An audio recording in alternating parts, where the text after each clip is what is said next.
పెద్ద అంచనాలకి చిన్న wrong step అనడానికి సాక్ష్యం మోడీ ఆలోచనని వక్రీకరించుకుని చేసుకోవటం.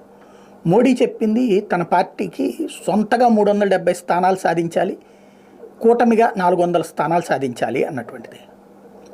అక్కడ 370 దానికి తోడు 50% ఓట్లు సాధించాలి. స్వతంత్ర భారత్ చరిత్రలో అత్యధిక సార్లు పరిపాలించినటువంటి కాంగ్రెస్ పార్టీ టోటల్గా 17 లోక్సభ ఎన్నికలు జరిగితే 7 సార్లు కాంగ్రెస్ పార్టీ అధికారంలోకి వచ్చి 2 సార్లు బీజేపీ, ఒకసారి జనతా పార్టీ, అప్పట్లో మాజీ జనతా పార్టీ సంపూర్ణ మెజార్టీతో వచ్చినాయి. కానీ ఏ పార్టీకి ఇంతవరకు స్వతంత్ర భారతంలో 50% ఓట్లు రాలేదు. 1989-84లో ఇందిరాగాంధీ హత్య తర్వాత జరిగిన లోక్సభలో ఎన్నికల్లో కూడా కాంగ్రెస్ పార్టీ 48.1% ఓట్లే సాధించింది. ఆ తర్వాత ఏ లోక్సభ ఎన్నికల్లో కూడా కాంగ్రెస్కి మెజార్టీ కానీ 40% ఓట్లు కానీ రాలేదు. ఇక బీజేపీ 2014లో 31.4% ఓట్లు వస్తే 282 సీట్లు వస్తే 19లో 37.3